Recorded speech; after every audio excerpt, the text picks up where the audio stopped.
السلام علیکم ورحمۃ اللہ وبرکاتہ۔ ما ننسخ، نہیں ہم منسوخ کرتے، من آیت کوئی آیت، او ننسہا یا اس کو بھلوا دیتے، نأتی بخیر منہا ہم لے آتے اس سے بہتر، او مثلہ جو اس جیسی۔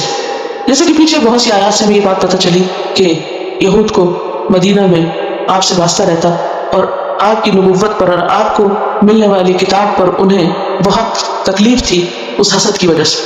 اب وہ وقتاً فوقتاً اپنا غیظ و غضب نکالتے رہتے تھے، تو حسد کی وجہ سے وہ آپ کی نبوت کو مشتبہ بناتے۔ مشتبہ کیا ہوتا ہے؟ مشکوک، ایسی ایسی باتیں کرتے جس سے لوگوں کے دلوں میں آپ کے بارے میں، آپ کی نبوت کے بارے میں، قرآن کے بارے میں شک پیدا ہو جائے۔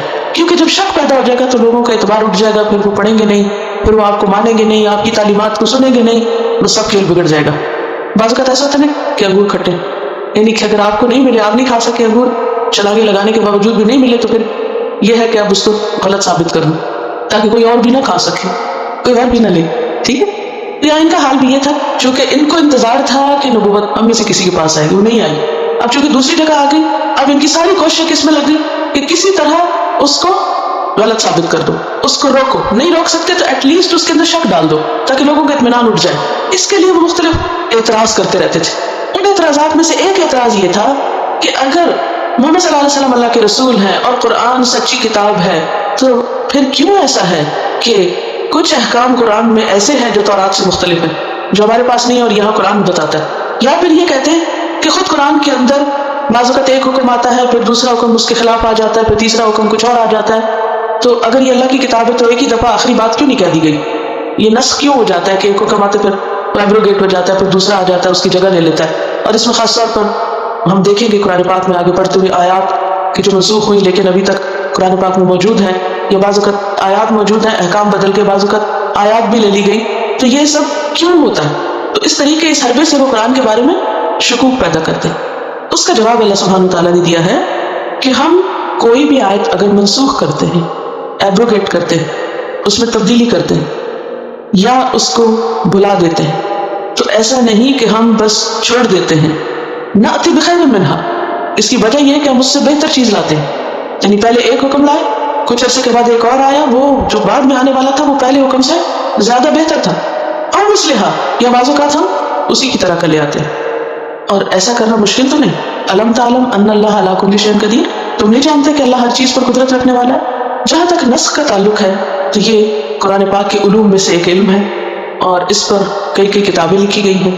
ایک بہت طویل چیپٹر ہے، یہ ایک طویل موضوع ہے جس کی ڈیٹیلز میں تو میں نہیں جاؤں گی، لیکن مختصر سے میں آپ کو بتا دوں گی کہ نسخ کس طرح ہوتا ہے، یعنی اس کی مثال کیا ہے۔ تو نسخ کی تین بڑی قسمیں، تین طرح سے ہوتا ہے۔ نمبر ایک، نسخ اللفظ و بقاء الحکم، لفظ منسوخ ہو گیا، حکم باقی رہ گیا، اور اس کی مثال ہے آیت رجم۔ رجم کہتے ہیں شادی شدہ مرد یا عورت اگر زنا کرے تو اس کو پتھر مار کر ہلاک کیا جائے۔ یہ آیت پہلے قرآن پاک میں موجود تھی، لیکن بعد میں اس آیت کو اٹھا لیا گیا، مگر حکم موجود ہے۔ اور حضرت عمر رضی اللہ تعالیٰ عنہ کی روایت میں، صحیح حدیث میں اس کی تفصیلات ملتی ہیں۔ ایسا کیوں کیا گیا؟ یہود کے پاس تورات میں حکم موجود تھا لیکن وہ اس پر عمل نہیں کرتے تھے۔ مسلمانوں کے پاس حکم آیا، آیت لے لی گئی، لیکن پھر بھی وہ حکم پر عمل کرتے تھے، تو اس کے پیچھے ایک حکمت تھی۔ دوسری قسم کا نسخ، حکم منسوخ لیکن آیت باقی، لفظ باقی۔ پہلی میں کیا تھا؟ لفظ منسوخ، حکم باقی۔ دوسری میں اپوزٹ، کیسے؟ حکم منسوخ، آیت باقی، جیسے سورۃ الانفال کی آیت نمبر 65 اور 66۔ ایسا کیوں؟ آیت کیوں باقی رکھی گئی؟ تاکہ آیت پڑھنے کا ثواب ملتا رہے، اور پھر یہ دکھانا بھی مقصود تھا کہ اللہ تعالیٰ جو چاہتا ہے کرتا ہے، وہ آیت دے کر بھی حکم ہٹا سکتا ہے، اس کی جگہ ایک اور حکم لے آتا ہے۔ اور پھر تیسری قسم کیا ہے؟ نہ آیت رہے اور نہ حکم رہے، جیسے رضاعت کا حکم ہے۔ اس کے بارے میں صحیح مسلم میں حدیث حضرت عائشہ کی کہ رضاعت کی حرمت کے بارے میں آیت موجود تھی جس میں 10 دفعہ دودھ پینے سے حرمت واجب ہوتی، پھر وہ 5 دفعہ میں بدل گئی، اور پھر وہ آیت بھی چلی گئی لیکن حکم باقی رہا، یعنی کہ قرآن پاک میں نہیں لیکن حدیث میں باقی رہا حکم۔ تو یہ دونوں طرح کا نسخ ہو گیا۔ اب آپ دیکھیں کہ ایسا کیوں کیا گیا کہ کبھی حکم باقی اور لفظ نہیں، کبھی لفظ باقی اور حکم نہیں، اور کبھی دونوں ہی قرآن میں موجود نہیں؟ اس کی کیا حکمت تھی؟ اس کا کیا فائدہ تھا؟ اس کا سب سے پہلا فائدہ تو یہ کہ اللہ سبحانہ تعالیٰ کو یہ بتانا مقصود تھا کہ اللہ جو چاہتا ہے کرتا ہے، جو کہ آیت کے اندر ہے۔ قرآن پاک کی ایک اور آیت میں آتا ہے یمحو اللہ ما یشاء ویثبت، اللہ جس چیز کو چاہتا ہے مٹا دیتا ہے، جس چیز کو چاہتا ہے باقی رہتا ہے۔ پھر اسی طرح ایک اور چیز یہ کہ کسی آیت کے پہلے آنے اور اس کے بعد اس کے مقابلے میں ایک اور چیز کے آنے کا فائدہ یہ ہوتا تھا کہ دین آہستہ آہستہ اترا تھا. مثلا شراب کا حکم 3 سٹیپس میں آیا. پہلے میں سورۃ البقرہ کی آیت نمبر 219 میں پہلی آیت، پھر النساء کی 43 آئی، پھر المائدہ کی 90 اور 91 آئی. پہلی آیت میں حکم دیا گیا کہ یہ آپ سے پوچھتے ہیں خمر اور میسر کے بارے میں، شراب اور جوئے کے بارے میں، کہہ دیجئے کہ ان میں نقصان بھی ہے اور کچھ فائدے بھی ہیں اور نقصان ان کے فائدوں سے زیادہ ہے. ذہن تیار کر دیا گیا. پھر کچھ عرصے کے بعد دوسری آیت آئی لا تقربوا الصلاۃ وانتم سکارى، کہ جب تم نشے کی حالت میں تو نماز نہ پڑھو. مزید تیاری کرا دی گئی اور لوگوں نے چھوڑ دی کہ اب دن میں 5 دفعہ اگر نماز پڑھنی ہے تو کتنا وقت باقی بچے گا کہ انسان ڈرنک کرے. پھر کچھ عرصے کے بعد تیسرا حکم آیا اور وہ کیا تھا کہ انما الخمر والمیسر والانصاب والازلام رجس من عمل الشیطان فاجتنبوہ، یہ شیطانی عمل ہے، ان سے بچو. پھر آخر میں آپ هل انتم منتهون، کہ آپ رکو گے تم؟ تو اس سے کیا پتہ چلتا ہے کہ پہلے لوگوں کو شراب سے رکنے کے لیے ذہنی طور پہ تیار کیا گیا، پھر آہستہ آہستہ مزید ان کو پریپیئر کیا گیا اور آخر میں حرمت کا ذکر کیا گیا تاکہ لوگ اس کو سٹاپ کر دیں. اس کے برعکس ہم دیکھتے ہیں کہ جہاں لوگوں کو ذہنی طور پہ تیار نہیں کیا گیا وہاں پر شراب کو بین کرنے کا قانون بھی بنا، لیکن کچھ عرصے کے بعد وہ قانون جو تھا وہ ختم بھی کر دیا گیا کیونکہ لوگوں نے اسے قبول نہیں کیا. لیکن مدینہ میں جب یہ تیسرا حکم نازل ہوا تو اگر کسی نے ایک گھونٹ پیا تھا تو دوسرا اندر نہیں لے کر گیا، اور اگر نیا اسٹاک خریدا تھا تو سارے کا سارا توڑ کے بہا دیا. کئی دن تک مدینہ کی گلیاں شراب کی اسمیل سے آلودہ رہی کیونکہ کسی نے بھی اپنے گھر کے اندر کچھ باقی نہیں چھوڑا، سب ضائع کر دیا، سب بہا دیا، سب ختم کر دیا. تو یہ کیسے ہوا؟ آہستہ آہستہ، پہلے ایک حکم پھر دوسرا پھر تیسرا. اسی طرح کبھی کبھی یہ بھی مقصود ہوتا تھا کہ لوگوں کے ایمان کا امتحان لیا جائے. مثلا دوسرے پارے کے شروع میں آپ دیکھیں گے قبلے کی تبدیلی کا حکم دیا گیا. اب پہلا حکم جو ہے وہ قرآن پاک میں موجود نہیں ہے، لیکن دوسرے تبدیلی کا حکم، یعنی یہ حکم موجود نہیں کہ تم بیت المقدس کی طرف رخ کرو، لیکن یہ حکم موجود ہے کہ بیت المقدس سے تم خانہ کعبہ کی طرف رخ کرو. بہرحال یہ کافی علمی بحثیں ہیں. اصل حکمت کیا ہے کہ اللہ سبحانہ وتعالی ہم سے اپنی اطاعت چاہتے ہیں. جیسے کل بھی بات ہوئی تھی نا کہ قتل منع ہے لیکن ابراہیم علیہ السلام کیا کہا اپنے بیٹے کو ذبح کرو. ابھی کیا ہے؟ اصل میں امتحان ہے، آزمائش ہے. اسی طرح غیر اللہ کو سجدہ منع ہے لیکن امتحان تھا ابلیس کا بھی اور باقی فرشتوں کا بھی کہ آدم کو سجدہ کرو. تو اسی طرح اللہ تعالیٰ چاہتا ہے تو کبھی ایک حکم دیتا ہے، پھر چاہتا ہے تو اس کو ہٹا کے دوسرا دے دیتا ہے. مقصد کیا ہے؟ اطاعت کا پتہ چلے.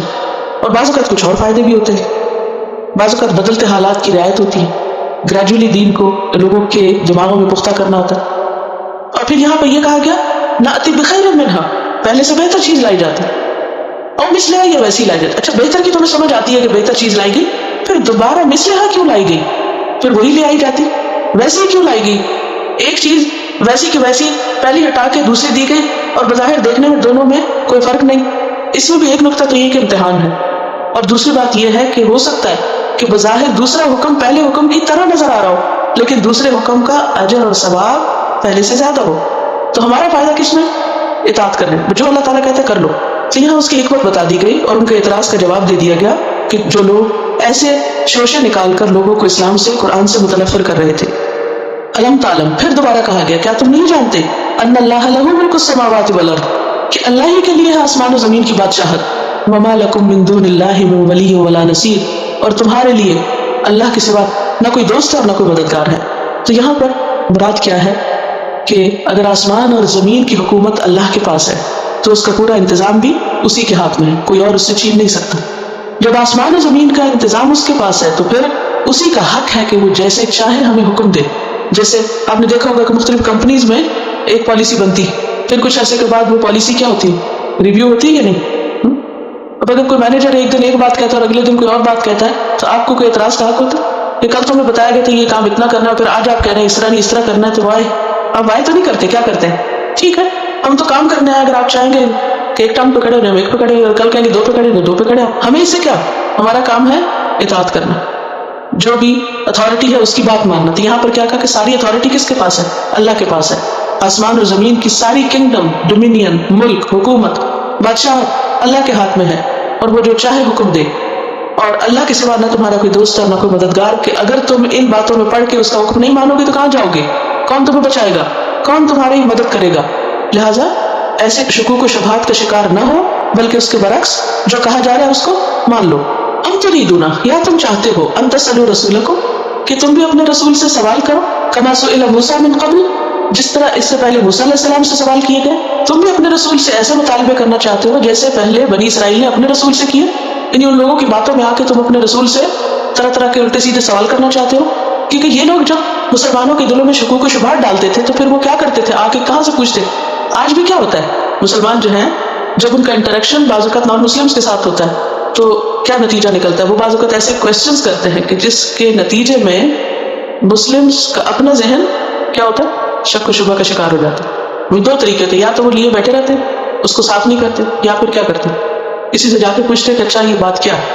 اچھا پوچھنے کے بھی دو انداز ہوتے ہیں، ایک ہوتا ہے سمجھنے کے لیے اور ایک ہوتا ہے جو اعتراض سنا اسی ٹائم میں پھر آگے اعتراض کر دیا۔ اس کا کیا نقصان ہوتا ہے؟ ایمان کمزور ہوتا ہے اور بعض اوقات ختم بھی ہو جاتا ہے، فائدہ کچھ نہیں ہوتا۔ اب اگر کوئی یہ کہے کہ یہ ہو ہی نہ تو یہ نہیں ہو سکتا، یہ دنیا امتحان کی جگہ، ایسا ہوگا، شکوک و شبہات بھی ہوں گے، اعتراضات بھی ہوں گے، مخالفتیں بھی ہوں گی اور الزام بھی ہوں گے اور طرح طرح کی باتیں، کیونکہ دنیا میں اللہ نے آزادی دی ہے سب کو، جو کوئی چاہتا ہے جو بولے وہ بول سکتا ہے، جو اعتراض کرنا چاہتا ہے کر سکتا ہے، آپ کسی کو روک نہیں سکتے۔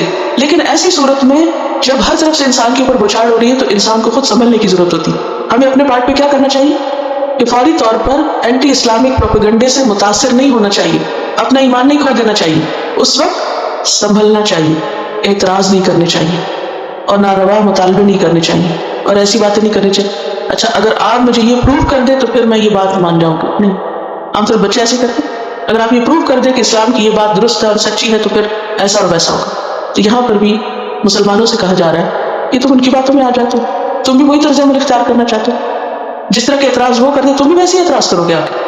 ام تريدون ان تسألوا رسولكم كما سئل موسى من قبل، ان کی تو پرانی عادت ہے، تم بھی ان سے یہی کچھ سیکھ رہے ہو، تمہیں ایسا نہیں کرنا چاہیے۔ ام تريدون سے سوال نہیں کیا رہا، ڈانٹ پلائی جا رہی، ایسا نہیں کرنا، تم اپنے رسول کو آ کے مت ستانا۔ اچھا انہوں نے اپنے رسول سے کیا مطالبہ کیا تھا؟ فقد سألوا موسى اکبر من ذلك فقالوا ارنا اللہ جارتا، جو لے گئے تھے نا 70 لوگوں کو اور آواز سنوائی، کہتے نہیں سن کے نہیں بات کرنی، ہم سامنے دیکھنا چاہتے ہیں، ایک کے بعد ایک مطالبہ۔ تو مسلمانوں کو منع کیا گیا کہ تم ایسے مطالبے مت کرنا، کیوں؟ کیونکہ بعض اوقات اس کا نتیجہ کیا ہوتا ہے؟ انسان کا ایمان چلا جاتا ہے اور ایمان کے بدلے کفر انسان کو مل جاتا ہے۔ اسی لیے آگے کہا گیا وَمَن يَتَبَدَّلِ الْكُفْرَ بِالْإِيمَانِ فَقَدْ ضَلَّ سَوَاءَ السَّبِيلِ، جو ایمان کے بدلے کفر لے گا وہ سیدھے رستے سے بھٹک جائے گا۔ اس آیت سے یہ پتہ چلتا ہے کہ ٹو مچ کوسچننگ جو ہے اور بال کی کھال اتارنا اور بیکار کی بحثیں کرنا یہ ناپسندیدہ ہے۔ مومن کا کام کیا ہے؟ سمینا و اطانا، جب ہم نے ایک دفعہ مان لیا، ہمارا اعتماد ہو گیا، پھر تو جھگڑے ختم۔ اور پھر یہ ہے کہ ناروا جو مطالبات ہیں وہ نہیں کرنی چاہیے، کیونکہ ایسے مطالبات اور سوالوں کی کثرت انسان کو سیدھے رستے سے بھٹکا دیتی ہے۔ انسان کے اندر نصیحت کا ذہن ہونا چاہیے، عبرت کا ذہن ہونا چاہیے کہ کوئی بات سنے تو اس سے کچھ سبق سیکھے، اس سے اپنی روح کے لیے، اپنے عمل کے لیے کوئی غذا لے، یہ نہیں کہ اس وقت انسان اعتراض اور بحث شروع کر دے۔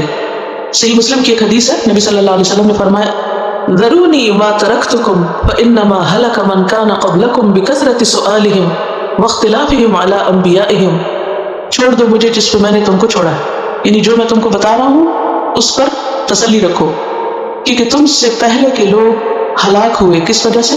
اپنے انبیاء سے کثرت سے سوال اور اختلاف کرنے کی وجہ سے۔ انہوں نے اپنے پیغمبروں کے ساتھ کیا کیا؟ آرگیومنٹس اور اختلاف اور کج بحثیاں اور بیکار کی بحثیں، ان کے نتیجے میں کیا ہوا؟ ان پہ ہلاکت آئی۔ تو جو میں نے تمہیں دیا سیدھا سیدھا اس کو لے لو، تو اس سے کیا بات پتہ چلتی ہے ہمیں دین کے معاملے میں؟ اس کا مطلب نہیں کہ ضرورت کا سوال بھی ہم نہیں کر سکتے اور بات کی وضاحت نہیں پوچھ سکتے ہیں، لیکن اعتراض کا انداز اور مطالبے کا انداز اور ایک طرح سے ریزنٹمنٹ شو کرنا، یہ چیزیں ناپسندیدہ ہیں۔ بخاری کی ایک اور حدیث میں آتا ہے ان اعظم المسلمین جرما، مسلمانوں میں سب سے بڑا مجرم وہ ہے من سأل عن شیء، جس نے کسی ایسی چیز کے بارے میں سوال کیا لم یحرم، جو حرام نہیں کی گئی تھی، فحرم من اجل مسألته، پھر اس کے سوال کی وجہ سے حرام ہو گئی، تو بہت بڑا مجرم، کیونکہ اس نے لوگوں کی زندگی مشکل کر دی۔ بعض اوقات سوالوں کی کثرت سے عمل مشکل ہو جاتا ہے۔ مثلا بنی اسرائیل نے جب گائے کے بارے میں بہت سوال کیے تو کیا ہوا؟ آخر میں وہ گائے ڈھونڈنی مشکل ہو گئی۔ تو اسی طرح دین کے معاملے میں جب ہم بہت سوال کرتے ہیں، مثلا اگر یہ کہا کہ نماز پڑھو تو معلوم کر لینا چاہیے بھی کیسے پڑھو، اس کے بعد بس پڑھ لینی چاہیے بہت زیادہ، پھر ہاتھ اتنا ہو یا اتنا ہو یا اتنا ہو، اور پھر جب پوچھ کے کوئی دلیل کے ساتھ جواب دے دے پھر اس بات پر عمل نہ کرنا جو ہے، یہی ہے یہ تبدل الکفر بالایمان، کہ آپ نے کسی سے سوال کیا، اس نے آپ کو دلیل دے دی، پھر آپ نے دلیل کو ٹکرا دیا اور چل پڑے اپنی مرضی کرنے۔ یعنی جب تک پتہ نہیں تھا کسی بات کا، آپ جو کر رہے تھے اپنے علم اور سمجھ کے مطابق وہ قابل قبول تھا، اللہ تعالیٰ اس کو قبول کر لیتا، لیکن آپ نے کیا کیا؟ اس میں مزید بحثیں کی، مزید سوال کیے، مزید کھوج کرید کی, چیز اپنے لیے مشکل بنائی, جب سب پتہ چل گیا تو پھر کہا نہیں ہم سے یہ نہیں ہوتا, ہم بس پہلے والی ٹھیک ہے. یہ خرابی ہے, یہاں پکڑ ہوگی, اب نہیں چھٹ سکتے. جب تک نہیں پتا تھا نہیں پتا تھا, اب پتہ چل گیا, اب پتہ کر کے پھر اس پر عمل نہ کرنا یہ غلط ہے.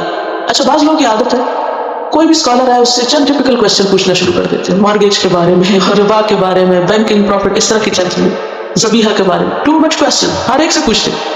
پھر دلائل بھی مل جاتے ہیں, جواب بھی مل جاتے ہیں, پھر اس کے بعد کرتے ہیں جو ان کی مرضی, کرنا ہوا جو مرضی, صرف دوسرے کو زج کرنے کے لیے یا پھر بس ایسے ٹائم پاس کرنے کے لیے ادھر ادھر کی باتیں. ایسا کرنا انتہائی ناپسندیدہ ہے. سوال صرف اس وقت کریں جب آپ کو واقعی کوئی مسئلہ پیش آیا اور آپ سنجیدہ ہو کچھ کرنے کے لیے. اگر عمل نہیں کرنا تو مت پوچھیں, ورنہ کیا ہوگا, پکڑ ہوگی. تو یہاں پر یہ جو جملہ ہے نا, وَمَن يَتَبَدَّلِ الْكُفْرَ بِالْإِيمَانِ, کیونکہ کفر کیا, انکار کس چیز کا, سوال کرنے کے بعد حق پتہ چلنے کا. تو جو پھر حق کو رد کر دے تو پھر کیا ہوتا, وَأُشْرِبُوا فِي قُلُوبِهِمُ الْعِجْلَ بِكُفْرِهِمْ, حق کا انکار جب انسان کرتا ہے تو پھر اللہ فتنے میں مبتلا کر دیتا ہے, پھر کسی اور مصیبت میں ڈال دیتا ہے, پھر اس سے نکلنا اس کا مشکل ہو جاتا ہے. تو ایسا شخص بہت دور نکل گیا, پھر اس کا سیدھے راستے کی طرف آنا بھی مشکل ہو جاتا ہے. پھر ایک اور چیز کے بارے میں بتایا جا رہا ہے, وَدَّ كَثِيرٌ مِّنْ أَهْلِ الْكِتَابِ, اہل کتاب کی ایک اور خصوصیت بتائی جا رہی ہے کہ ان میں سے اکثریت, میجورٹی کیا چاہتی ہے, لَوْ يَرُدُّونَكُم مِّن بَعْدِ إِيمَانِكُمْ كُفَّارًا, کہ وہ تمہارے ایمان لانے کے بعد تمہیں دوبارہ سے پھر کافر بنا دیں, تمہیں واپس پچھلے دین پہ لے جائیں. مدینہ میں یا مکہ میں جو لوگ کنورٹ ہو گئے تھے, اپنا آبائی دین چھوڑ کر مسلمان ہو گئے تھے, تو دن بدن مسلمانوں کی یہ ترقی اہل کتاب کو پسند نہیں تھی, کیونکہ وہ خود نہیں مسلمان ہوئے تھے نا, تو ان کو یہ اچھا نہیں لگتا تھا کہ کوئی اور مسلمان ہو. لہٰذا وہ طرح طرح کے فتنے چھوڑتے رہتے اور شوشے چھوڑتے رہتے. مقصد کیا تھا کہ اس کی وجہ سے مسلمان اپنے دین سے بددل ہو کر واپس پلٹ جائیں جہاں سے وہ آئے ہیں. تو اللہ تعالیٰ خبردار کر رہے ہیں کہ دیکھو, بہت سے اہل کتاب یہ چاہتے ہیں کہ تمہارے ایمان لانے کے بعد, دین میں آنے کے بعد تمہیں واپس کافر بنا دیں. اور یہ ہر دور میں رہا ہے کہ جب بھی کوئی شخص دین کے بارے میں سنجیدہ ہونے لگتا ہے یا دین کے بارے میں آگے آنے لگتا ہے تو دوسرے لوگ کانشیس ہو جاتے ہیں. یہ نہیں ہوتا کہ اچھا یہ 5 وقت مسجد جانے لگا, اب حجاب اوڑھ لیا, جب فلاں نے تو داڑھی بھی رکھ لی, اب تو فنڈامنٹلسٹ ہونے لگا, اب اس کا کچھ بندوبست کرو. ایسا نہیں ہوتا کہ شیطان کھلا چھوڑ دے اور آپ کو آسان راستہ دے دے کہ اچھا چلو ٹھیک ہے سیدھے راستے پہ چلو. تو یہاں پر خبردار کیا جا رہا ہے کہ ایسا کیوں ہے, حسدا من عند انفسہم, ان کے حسد کی وجہ سے, من بعد ما تبین لهم الحق, اس کے بعد کہ ان کے لیے حق واضح ہو چکا ہے. کیونکہ نبی صلی اللہ علیہ وسلم کی آمد سے پہلے وہ انتظار میں تھے, انہیں نشانیاں پتہ تھیں, جب آپ آئے وہ پہچان بھی گئے, حق سامنے آ گیا. لیکن چونکہ ان کا خیال یہ تھا کہ نبوت ان کا قومی حق ہے, انہی کی قوم میں نبوت آنی چاہیے, جو نہیں آئی تو حسد کا شکار ہوئے. جب حسد کا شکار ہوئے تب انہیں اچھا نہیں لگتا تھا کہ کوئی اور اس حق کو قبول کرے. تو اس پر اب کیا ہے, مسلمانوں کو خبردار کیا جا رہا ہے کہ ایسا ہوگا. اچھا جب یہ پتہ چلے کسی کو کہ کوئی مجھے میرے دین سے ہٹانا چاہتا ہے یا کوئی میری نعمت مجھ سے چھیننا چاہتا ہے, کیونکہ دین تو ہمارے لیے کوئی بہت قیمتی چیز رہی نہیں, اس لیے اس کی مثال شاید آپ کو سمجھ نہ آئے. اگر کسی وقت آپ کو پتہ چلے کہ کوئی آپ سے آپ کی کوئی نعمت چھیننا چاہتا ہے, مثلاً آپ کے پاس قیمتی جیولری ہے یا کوئی کار ہے یا کوئی اور چیز ہے ایسی, تو جو ہی آپ کو پتہ چلے کہ کوئی شخص آپ سے حسد کر رہا ہے اس کی وجہ سے اور وہ آپ سے چھیننے کے چکر میں ہے, تو آپ کے اندر کیا خیال آئے گا؟ یہ ہو سکتا ہے ان میں سے کوئی چیز آپ کو نہ پسند ہو, کوئی چیز بھی جو آپ کو پسند ہو اور آپ کو اپنی جان سے زیادہ عزیز ہو. جب آپ کو یہ پتہ چلے کہ کوئی اور اس کو چھین رہا ہے, کسی کو اگر یہ پتہ چلے کہ کوئی عورت اس کے شوہر کے پیچھے ہے اور اس کو اپنی طرف مائل کر رہی ہے, تو اس کی بیوی کے دل میں کیا آئے گا؟ غصہ, اشتعال. جب اللہ سبحانہ تعالیٰ نے اہل ایمان کو بتا دیا کہ یہ چالیں چل رہے ہیں تمہیں تمہارے دین سے ہٹانے کے لیے, اور اس وقت کے جو مومن تھے ان کے لیے ایمان دنیا کی ہر چیز سے زیادہ قیمتی چیز تھی, تو ان کی غیرت جاگنی تھی اور وجہ بھی بتا دی گئی کہ یہ حسد کا شکار ہے. اب یہ کہ اشتعال آئے گا, غصہ آئے گا. جب انسان کو غصہ آتا ہے تو پھر انسان کیا کرتا ہے, کہاں تک جاتا ہے, جتنا کسی کا بس چلے. ٹھیک ہے, مختلف لوگوں کا ریاکشن مختلف ہوتا ہے. اب مسلمان ابھی کمزور تھے, اب اگر کسی طرح وہ ریئیکٹ کرتے تو نقصان کس کا ہوتا؟ بعض اوقات آپ نے دیکھا ہوگا کہ ایک شخص ظالم ہوتا ہے اور وہ کسی پہ ظلم کر رہا ہوتا ہے, اور مظلوم کا ریئیکشن بعض اوقات ایسا نیگیٹو ہوتا ہے کہ وہ کیا بن جاتا ہے, وہ ظالم بن جاتا ہے, اور جو اصل ظالم ہوتا ہے وہ آرام کر رہا ہوتا ہے. تو اس لیے یہاں پر کیا فرمایا گیا, معفو, یہ جو کر رہے ہیں نا کرنے دو, ان کو معاف کرو, درگزر کرو, وصفہو, چھوڑ دو اس بات کو, اس پہ زیادہ توجہ نہ کرو. فاعفو وصفہو حتی یاتی اللہ بامرہ, یہاں تک کہ اللہ اپنا فیصلہ لے آئے. اور وہ فیصلہ کیا ہے کہ تم اتنے مضبوط ہو جاؤ, اسلام کی اتنی ترقی ہو جائے کہ پھر تم ایسی چیزوں سے نبٹ سکو. لیکن ابھی کیا کرو, معاف کر دو, درگزر کرو. اب آپ دیکھیے کہ وہاں پیچھے بھی جب اللہ سبحانہ تعالیٰ نے دیکھا کہ مسلمانوں کا ایک لفظ مس انٹرپریٹ ہو رہا ہے تو اللہ تعالیٰ نے دوسروں کو کچھ کہنے کی بجائے کس کو کہا؟ اہل ایمان سے کہا کہ یہ لفظ چھوڑ دو. یہاں غلطی کسی اور کی ہے اور سمجھایا کس کو جا رہا ہے؟ مسلمانوں کو کہ تم فتنے سے بچو, فساد نہ پیدا ہونے دو اور اپنی صلاحیتوں کو بھی ایسی جگہ نہ لگاؤ کہ جہاں سے کوئی نتیجہ نکلنے والا نہیں. معاف کرو, درگزر کرو تاکہ تم اپنے کام پہ فوکس کر سکو. اچھا آپ نے دیکھا کہ بعض اوقات انسان زندگی میں بیکار کی پیسے اور لڑائیاں اور ایسی چیزیں چھیڑ بیٹھتا ہے جس کی وجہ سے وہ اپنے اصل کام کو بھی بھول جاتا ہے. اتنا فساد کی وجہ سے عام طور پہ کیا ہوتا ہے, جو آپ کرنا چاہتے ہیں وہ رہ جاتا ہے. ایسی صورت میں انسان کو صبر سے کام لینا چاہیے. ان اللہ علی کل شیء قدیر, بے شک اللہ ہر چیز پر قادر ہے, وہ عاجز نہیں ہے, وہ تمہاری مدد کرے گا, تمہیں ترقی ہوگی, اللہ کا فیصلہ آئے گا, لیکن فی الوقت ابھی تم صبر سے کام لو. سورۃ البقرہ مدنی سورت. مکہ میں تو خیر مسلمانوں کو کیا کہا, اپنے ہاتھ روک کے رکھو اور صبر کرو. مسلمانوں نے مارے بھی کھائی, باتیں بھی سنی, سارا تشدد برداشت کیا اور صبر سے کام لیا. پھر مائگریٹ کیا, مائگریٹ کرنے کے بعد ایک اور جگہ مشکل پیش آ گئی. اب وہ ایک تو کھلی مخالفت تھی اور یہاں منافقت تھی اور ہڈن مخالفتیں اور طرح طرح کے پیچھے پیچھے فتنے فساد, جس کی وجہ سے بہت مشکل ہو رہی تھی. مسلمان کچھ کرنا چاہتے تھے لیکن اللہ سبحانہ تعالیٰ نے کیا فرمایا, عفو بس. کیونکہ یہ لوگ کبھی تو مشرکین کو کہتے کہ ہم مسلمانوں کے خلاف جنگ کرو, وہ تو ان کو ابھارتے, اور کبھی مسلمانوں کے اندر شکوک و شبہات پیدا کرتے, ان کے اندر مغالطے پیدا کرتے, ان کو بدظن کرتے. تو ایسے موقع پر مسلمانوں کو روک دیا گیا کہ ابھی تم اپنے آپ کو سنبھالو, اپنے اخلاق کو بہتر کرو, اپنا بچاؤ اور دفاع کس طرح کرو, معاف کر کے اور درگزر کر کے, یہاں تک کہ اللہ تعالیٰ کوئی اور راستہ نکالے.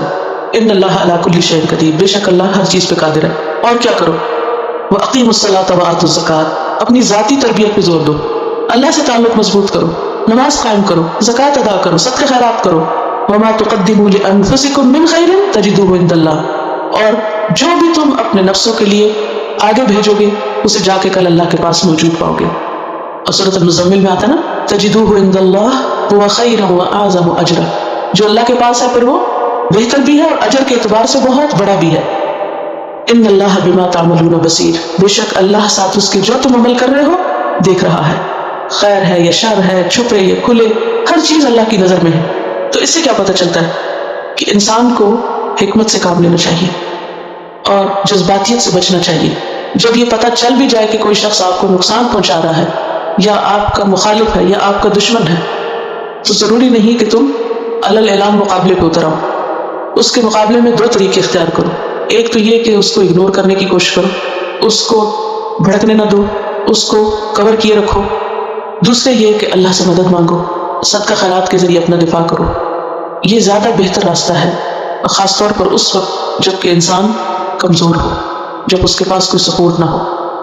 اور یہ یاد رکھے انسان کے بنا رب دیکھ رہا ہے, لہٰذا مجھے تو خیر ہی خیر سے کام لینا ہے, مجھے تو اچھا ہی کرنا ہے. کیونکہ بعض اوقات ہم کہتے ہیں نا, آخر کب تک صبر کریں, آخر ہم ہی کیوں یہ سب نیکیاں کرتے رہیں, ہم ہی کیوں معاف کریں. کہا جو بھی کرو گے اللہ کے پاس اس کا اجر مل جائے گا. اگر دنیا میں تم سمجھتے ہو کہ تمہارے پہ زیادتی بھی ہو رہی ہے, جبر بھی ہو رہا ہے, تو اجر نہیں جائے گا کہیں. اب ان کے ایک اور اعتراض کا جواب دیا جا رہا ہے اگلی آیت میں, وَقَالُوا لَن يَدْخُلَ الْجَنَّةَ إِلَّا مَنْ كَانَ هُودًا أَوْ نَصَارَىٰ. اب جو لوگ مسلمان ہوتے تھے انہیں کہتے تھے تم مسلمان ہونا چاہتے, مسلمان نہ ہو, کچھ اور ہو جاؤ اگر جنت میں جانا چاہتے ہو, کیونکہ جنت میں تو صرف یہود و نصارہ ہی جائیں گے. آج صبح مجھے کوئی بتا رہا تھا کہ ایک سسٹر مسلمان ہوئی ہے اور اس کے گھر والوں کا اتنا پریشر اس پہ, وہ کہتے ہیں کہ دیکھو تم بدھسٹ ہو جاؤ, ہندو بن جاؤ, کچھ اور ہو جاؤ, مسلمان نہ ہو, مسلمان نہ بنو بس. کیونکہ مسلمانوں کے خلاف اتنا پروپیگنڈا ہے دنیا میں کہ اسلام کا نام بھی ایک گالی بن گیا. اب اس دور کے مدینہ میں بھی کیا ہوتا تھا کہ جب کوئی مسلمان ہوتا تو اسے کہتے دیکھو مسلمان نہ بنو, تم عیسائی بن جاؤ, یہودی بن جاؤ, کچھ اور بن جاؤ, مسلمان نہ بنو. اور اس کے لیے ان کو کیا لالچ دیتے, لن يدخل الجنة الا من كان هودا او نصارى, تم جنت میں نہیں جاؤ گے جب تک کہ تم یہودی یا عیسائی نہ بنے. تلک امانیہم, یہ ان کی اپنی وشفل تھنکنگ ہے, ان کے اپنے خیالات ہیں, یہ ان کی اپنی تمنا ہے, ان کے اپنے ڈریمز ہیں. قل ہاتوا برہانکم, کہ لاؤ اپنی کوئی دلیل. کہاں لکھا ہے کہ صرف یہود و نصارى جنت میں جائیں گے, ان کنتم صادقین, اگر تم سچے ہو. تو اس سے یہ پتہ چلتا ہے کہ جب کوئی اسلام کے خلاف, آپ کے خلاف کوئی پروپیگنڈا کرے تو صرف کسی کی باتوں کے زور پر اس کو مان نہیں لینا چاہیے, شکوک و شبہات کا شکار نہیں ہونا چاہیے. کیا کرنا چاہیے, دلیل مانگنی چاہیے. یہ کہاں لکھا ہے بتاؤ. بعض لوگ کہتے ہیں نا کہ اچھا یہ پڑھ لو تو جنت میں چلے جاؤ گے, وہ کر لو تو جنت میں چلے جاؤ گے. یہ ہے نا باتیں عام. وہ وظائف کی کچھ کتابیں میں نے بچپن میں دیکھی تھی, اس میں لکھا تھا اگر آپ جمعرات کی رات کو فلاں چیز اتنی دفعہ پڑھ لیں تو آپ کے لیے جنت میں اتنے ہزار محل بن جائیں گے. ہے نا ایسی باتیں, شاید آپ نے بھی پڑھی.